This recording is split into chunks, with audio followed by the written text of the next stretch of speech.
Good evening and welcome to this week's Eve Prosper Market Show. I'm your host, Lockefox, and we have quite a show in order for you tonight. So without much delay, I'd like to first start the show by thanking the people who submitted for the logos. The logo up for the splash page is from Jason Raudier, and I friggin' love it. Also, Agatir Solenth submitted a logo, and I still have to get in touch with him to get him paid, so should be showing that one off next week. Let's go ahead and get started. As far as special notes, I've got nothing very particular this week, just that we're looking for, I'd like to make a commercial for the show, for the 07 show, something 15 to 30 seconds. Looking for something that looks like the Quantum Rise trailer. If you are so inclined to do video, I would love to talk to you. I've pinged a couple of people, but we haven't quite figured out what we're going to do. We've changed the Twitch channel and the Twitter so that everything lines up. So now all you have to remember is Eve Prosper, and that will get you to Twitch, YouTube, Twitter, and the blog all in one go. We also launched eveprosper.com, which right now is just a hello world kind of page. I'm going to see if I can get that hooked up to point at everything. I don't know what I'm doing when it comes to website development, so that's going extremely slowly. I'm going to go ahead and simulcast on both the Eve Prosper and the HLib Industry Twitch streams when the show goes live. I encourage everyone to go follow the new channel. That's where everything Eve market related is going to go. That'll be the show. That'll be, if we do any code streams, it'll be any supplemental shows. They'll all go there. The HLib Industry stream will stay active, just not as active. And we'll do things like Off-World Trading Company games, general gaming stuff. And if you guys want to tune into that, it will be less Eve oriented. So just keep that in mind. Trying to make it so nobody misses the show who wants to tune in.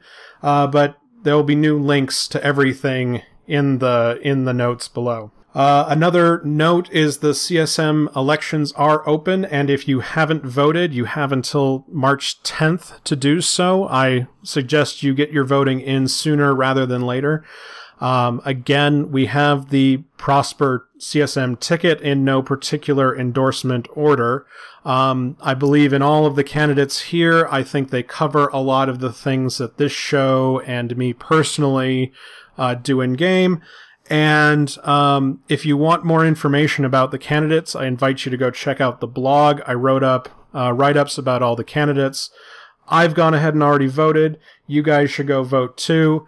I've also posted a prediction about what I expect the outcome to be of the final CSM. So if you're at all interested in the CSM metagame, that's going to be worth your time. Also, I want to see if I can actually prognosticate. So it should be interesting once the results are announced at FanFest. Moving on to the news, I didn't make a slide up for this, but I thought it was kind of funny that WoW announced that they're adding a PLEX-like system. It works a lot like PLEX, except that it kind of has Blizzard acting as the nanny state. I'm hoping to go write a blog up about it in the next week or so, but again, I have a lot of blogs in the queue and not a lot of time. So, thought that was interesting that that came up this week. And kind of got a giggle from that. The another thing I don't have a slide for is that they're removing the CSPA charges. If you're newer to the game, you might not know that when you try to mail or contact a player, you may get hit with a CSPA charge. Usually it's $29.50 ISK. If you have your CSPA charge set to that default, after the Skyla patch, it will be set to 0. If you still want to use it as an antiquated anti-spam thing, You can set it. It won't be changed after the patch. Most people have it set to 0. I know that I've had to deal with my my standings lists often enough to try and get people around it. I know that my main has like a 1 ISK charge, which I should probably just remove so you guys can email me. But that's the news. Also, there are 2 meets this week. One is at GDC, and I don't have the information specifics about that. It may have already happened. But the second is that there's a meeting at the PAX East in Boston this weekend. And there are notes in the dev blogs about how to meet up with those people to do those things. So shout out to Shadows and Light for bringing that up. Wanted to make sure that got announced. Moving on, again, CSM voting is open. Go get yourself one of these council frigates. They're pretty, they're fast, they're fun. I love the design. Also, if you guys have been living under a rock, this week has been Sov week. And this was my favorite piece of, this is my favorite piece off of Eve Reddit this week, where, they were talking about the removal of the sovereignty blockade unit. I have a whole slide ripped straight out of the dev blog that talks about how the sequences work. It's a whole new way to conquer and claim space. It's still in a feedback period, so if you have opinions, go get them on the Threadnoughts. I'm going to be working through some better predictions, but seeing as we don't expect this to hit TQ until June, there's still some time to see where things are going. But it's a good time to put in your bets. So I'm going to try and get that finished up for this next week. Also, Fozzie released this great dev blog with a whole bunch of graphs in 4x3. Are you really 4x3 and a 0 intercept? Come on, guy, get your step up your game. With a whole bunch of stats about Sov and Null and how they're reviewing the Phoebe changes. So that was a really interesting blog for me. I need to go reach out and see if I can get the raw data, because now that I can ggplot, I could whip up these graphs for you guys and make them all pretty myself. So I thought that was really interesting. I didn't get a chance to get through a lot of the actual graphs, but the content in there is really interesting if you have any aspirations to be a game designer. With that out of the way, all of the news in the dev blog's done. Let's talk about PLEX. And unfortunately, there's not a lot to say about PLEX this week. With the Sov announcement, I expected some heat to come back into the market. I expected things to start trending slowly up a couple percentage points. But it seems that we're just kind of waiting. So I guess we're going to stick to the original path where I said that we should expect some heat around FanFest, and things might stay quiet otherwise out through May. So we'll see what happens at FanFest. If they release another great This Is Eve trailer, expect that to push up the price. If they announce a sale, a PLEX sale, or a Power of Two promotion, then expect the prices to come down some. We'll see how it goes, but it seems like the standing bet is things will stay flat. So sorry to burst anyone's bubbles who may be invested in PLEX. Moving on to minerals. Tritanium took a huge dip last week, but has since rebounded. I still think that it's in an undervalued state, under 6, but again, the price of minerals is really going to depend on Sov Null's response to the changes. If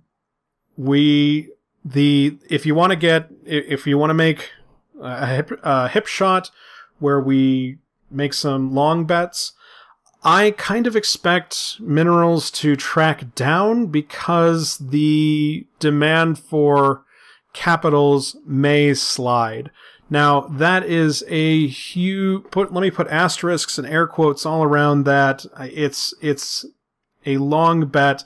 I'm not sure of it myself, but it's kind of the underlying wave. Now, with the new SOV system, it may be that deploying capitals as a part of your defensive force is a useful thing.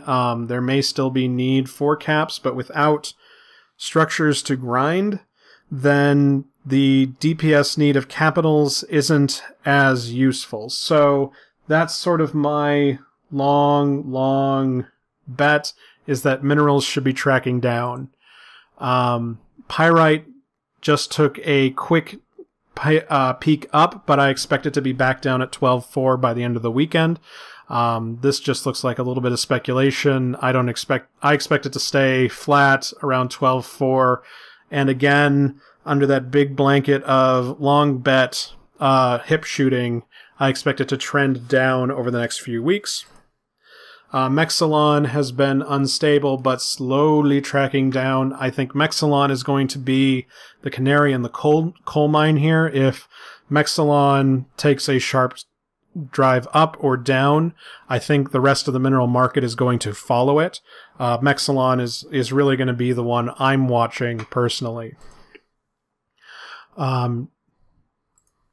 Oops, those slides are out of order. So, Noxium is still tracking up. The moving average is still relatively flat, around 665, but is sort of trending upwards. Again, no reason to think it wouldn't stay on its path. Isogen has been doing these high peaks and dips, staying around the 130, 135 level.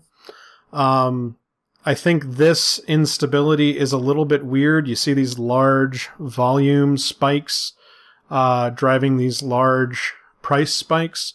I'm not sure exactly what's going on underneath the hood here, but I think that we should be back down at the 130 level is really a stable price, and 125 is a deal. Zydrine continues to track down. We're below the level before the IS Boxer announcement. Again, I continue to think this one will track down, especially as activity in Null goes up.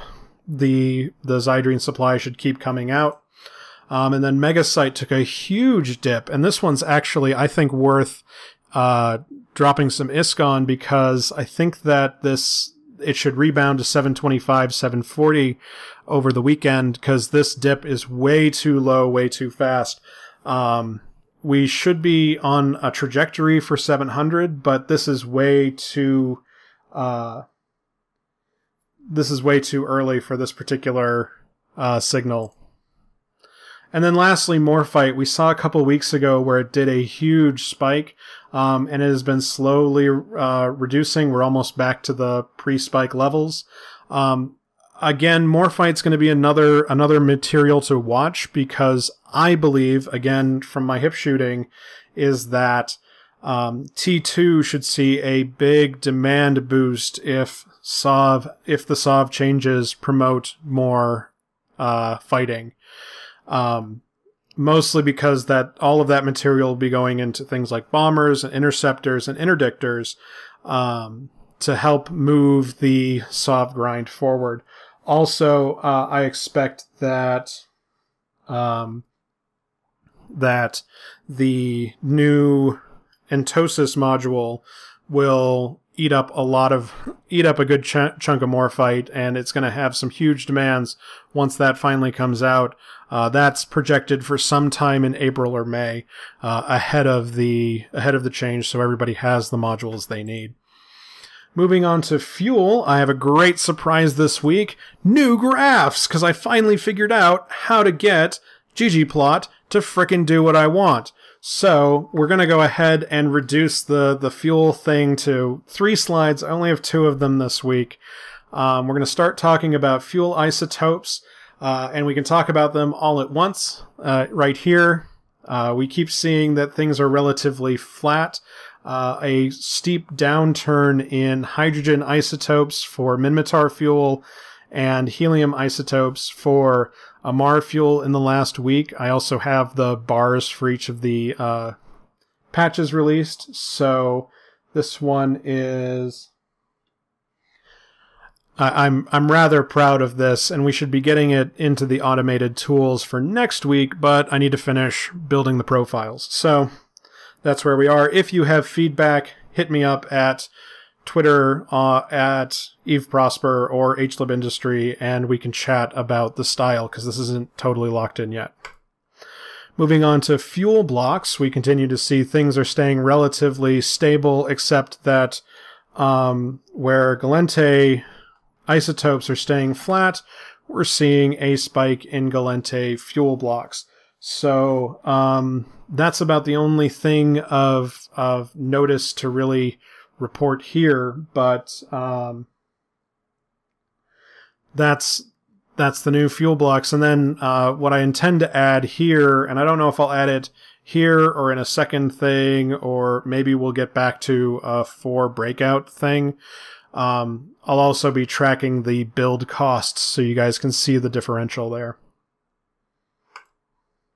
Moving on, let's talk about outliers. Now, usually we start with advanced materials, but all of the advanced materials are staying pretty flat. We saw some dips in the metamaterial, which again is kind of weird in my opinion. Let's start talking about dysprosium. We saw several weeks ago that it had jumped up to this 90,000 level, 95,000 level, and it has been slowly losing some steam. This is good to see. I think this has to do with Russian activity settling down in the south, but that's me trying to understand politics through the data rather than actually knowing about the politics. So, moving on, neodymium had been hot for the last few weeks, but has fallen. It still has a little bit of space left to fall to get down to 25,000, but this should be tracking down, and it will track down most of its upper materials with it as well. Also, cadmium has been a little unstable. It's tracking up. If you believe that the pattern will repeat, we'll be tracking back down this next week. I'm betting more that it's going to stay flat at 15,000, but I want it to stay there, so we'll see if I'm right. We'll see who's right and who's wrong there. T2 is where I'm really putting my bets around the SOV thing. I expect the advanced materials to start tracking up as demand for things like bombers, interceptors, and interdictors start going up. One popular meta that's been being discussed is using interceptors as troll and Tosis machines so that they can fit the T2 link with the absurd range and just sputter around and be really annoying and fast like interceptors are. If that becomes a popular meta, there's going to need to be a lot of those frigates built. That should raise a bunch of the materials demanded.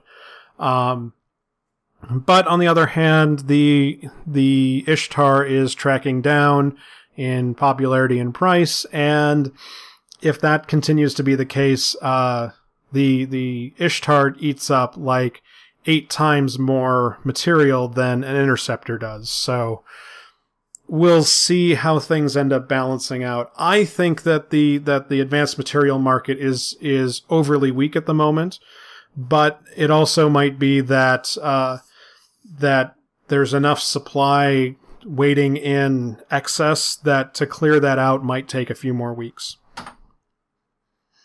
Also, another interesting one was titanium. I usually wouldn't bring this up because it's an R8 and it's really not hard to get a titanium moon, but it recently took a big dip down to 1,500 and has gone to recover most of its price back up to 2,000, and I'd expect it to be near 2,100 over the weekend. Moving on to PI, as another sort of gross prediction, I expect the markets for P4s to track down without the need for buying a whole bunch of SOV equipment. There should be a lot less SOV equipment destroyed, especially with things like control nodes being spawned rather than bought. The demand for P4s, I think, is going to track down a lot. Now, I think that POS use will increase by maybe 15%, but I think that that's not close to enough to really take back the loss from the SOV equipment. So we'll see where that goes. If you were in the P4 PI market, I would be extremely careful about what you're producing. So just keep an eye out. But we're not looking at P4s right now. We're looking at mechanical parts, and they have tracked way down. This would be a great chance to buy up some. The market may have already played out, but if you can get them under 8,500, I expect the price to be back up to 9,000 this weekend.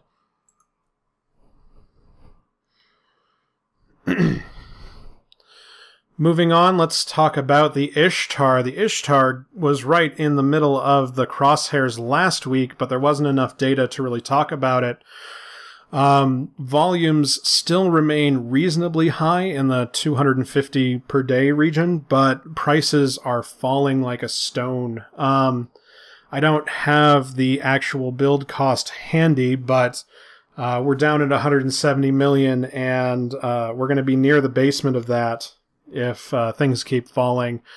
I think that the panic around the Ishtar is a little too hot, but if you're in a speculating mood, if you're selling all your Ishtars, you probably want to go be buying Gilas instead.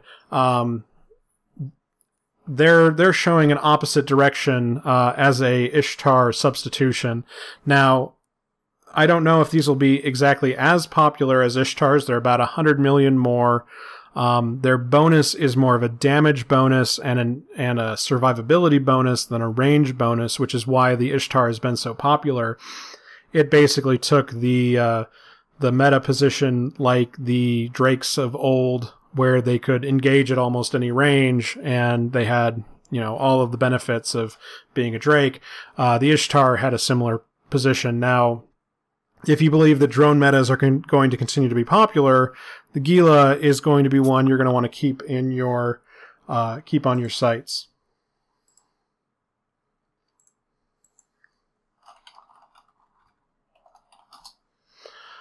Moving on, let's talk about the Tengu. So the Tengu was singled out as being too tough over the last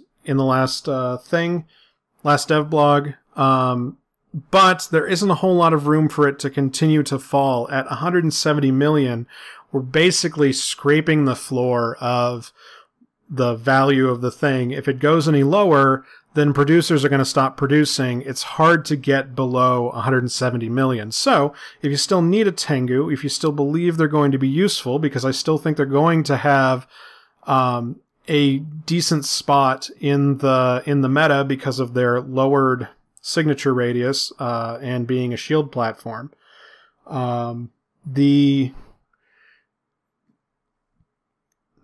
Tengu should be, I still think it's worth buying. This would be a great chance to buy it before somebody goes and decides exactly what they're going to do. Also, there's been some murmurs about the Legion maybe taking a spot, something like a Ham Legion, or I also think the Loki might have a spot in the new null meta, but it's all kind of in the air. It could go either way. These are risky bets, and it's going to take a long time to pay off. So just keep an eye out. Be responsible. I'm not liable for any of your losses. And then last, the Proteus is also tracking down at 150 million. I have a soft spot in my heart for the Proteus, so this would be a great chance for me to go buy some, but I don't know if the Proteus really has the engagement range to be useful in null.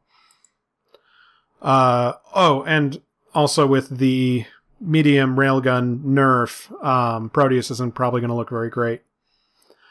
Another one that flagged oddly, and it might just be this market accident, was the Ferox. I know a bunch don't sell. I don't know anyone who actually uses them as a meta, and with the medium railgun nerf, they aren't exactly a shiny ship, but they seem to be tracking a little bit higher than they should, given the weakness in the mineral markets lately. Another one that I brought up a week or so ago was the Scythe Fleet issue. It spiked pretty hard and came back down. Looks like the supply came back to meet a shortage here, but it's tracking up again. I don't know who is stocking up on Scythe Fleet issues, but they are extremely popular. So if you have Minmatar loyalty points to burn, it might be a good chance to go sell some in the next week or so. Moving on, the Bouncer was also in the crosshairs for the blog, in the balance blog, and they're tracking down pretty hard. I don't know what the floor is for this. I also don't know if they're going to continue to be strictly as used. This would be a good chance to get out while the getting's good. I don't really want to give any advice as far as buying in to try and see the market turn around. They still probably have a decent use, but without the ubiquitous range that the Ishtars have had over the last year or so, the Bouncer isn't going to be as popular.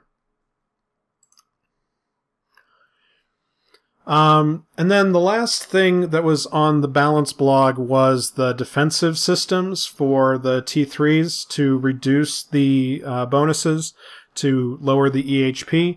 The only one that tracked really low was the Proteus defensive augmented plating module. It's been falling like a stone, but the rest of them seem to be relatively stable. The prices are tracking slightly down, but it's not by a whole bunch. So just keep an eye on there. I don't know where they're gonna bottom out. I don't know exactly where all the T3s are going because I'm not really plugged into the T3 meta. So just keep that in mind. Moving on, let's talk about modules. The Ship Scanner 2 is outrageously high this week. The volumes tend not to be very high. We look at about 100 a day sold. But this might be a signal that Burnjita is coming earlier than we expect. That's a really gutsy thing to try and say. I don't know if I'm willing to stand by it, but I find it odd that ship scanners are trending so high over the last week. This one's gonna be this might be a signal for people who freight to be very careful.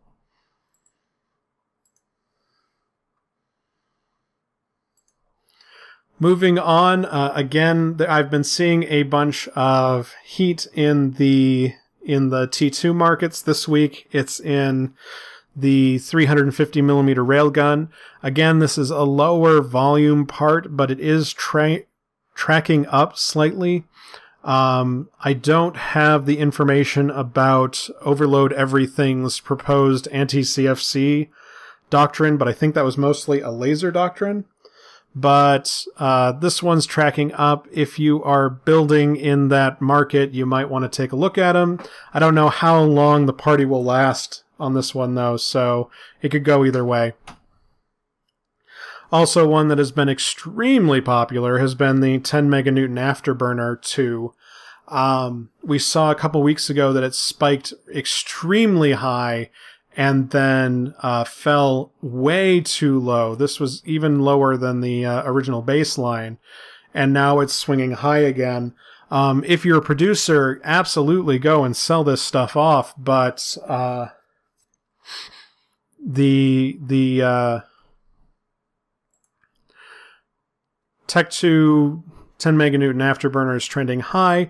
It also might be a bet about another upcoming round of module tiericide, but that's again a much longer bet than I'm willing to make. Moving on to some rigs, we saw an extreme popularity in the small core defense field purger 2s, spiking up to 1.5 million or 15 million. I'm not sure where the decimal point is on that one. And they're falling back down again. I don't know who is stocking up the volume. It's a much higher volume than usual. If volume stays high, I expect it to be at a reasonably high price. There might be a good chance to go build some. If you're looking to buy them, you're going to end up spending a lot more than they're worth, so just keep an eye on it. Small auxiliary nanopumps are also trending pretty high. It looks like we had a shortage a couple of weeks ago, but demand is staying pretty high. We saw that the prices fell down way lower than the existing baseline and are overcorrecting at the moment. So expect the prices to be high this weekend, but to be back at the normal 500K level by the weekend, by the end of the weekend. Another interesting flag this week is the Ogre 2, which I would expect to be still popular in drone metas, is tracking much lower than average. I personally think this is an overcorrection down and would be a good chance to buy, but it could also go both ways in this case. I still think they're a very popular drone in PvP. They still have a lot of great uses, especially with Vexors, Navy Vexors, and Gilas. But with the Ishtar demand slumping down, we may see a dip over the next week or so as people perhaps get out of Ogres. But they should recover. I expect them to come back up a few percentage points in the next week or so. Now, to end the show, we go through predictions from last week to see if I'm good or bad at my job. This is, so Phenolic Composites is the item I'm watching to see as my canary in the coal mine for Tech 2 becoming a much higher demand. Right now, it's at about $13.50. I expect the price to come back up to about $1,500-$1,600, but that won't happen until Null gets off their hands and starts grinding for equipment. Now, I expect that to be rather quickly because I expect producers to want to demand more. I expect things to start becoming more active, especially after FanFest. But I expected things to go faster than they are now. So we'll see what happens over the next week. I'm going to be watching Phenolic Composites and Mexilon as my Phenolic Composites, Mexilon, and Morphite to be my major indicators for things going forward. So just keep an eye on those. Another one I brought up last week was that the Dread Garista's cloaking device and the Caldari Navy cloaking device were heading in opposite directions, and it looks like we're getting back to an equilibrium. So I hope you guys bought up some last week because there was enough of a profit to be made there with an average of about 25 sold a day. So I kind of feel like I'm right here, so I'm going to pat myself on the back there. And I don't have a violence report yet, but now that I have ggplot and I can start doing custom plots, I will very, very soon. I just need to start running the thing. With that, I'm going to go ahead and end the show.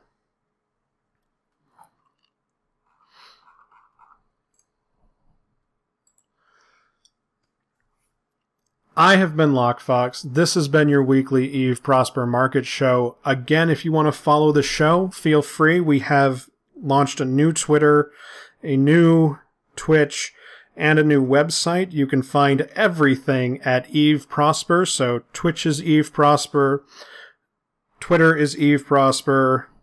The blog is Eve-Prosper. The website, which is right now just a hello world, is eveprosper.com. You can reach me in-game at Lockefox or out-of-game at prospermarketshow@gmail.com. Don't forget to join the Tweetfleet Slack server. That's where I'm hosting the community outreach. We talk about market and industry and tool development.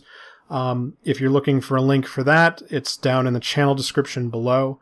Thanks again for everyone tuning in. I've been Lockefox, and this has been your Eve Prosper Market Show. Now, everyone who's tuned in, I'm going to go ahead and stop the streams, restart them, and we're going to go through the questions on the stream.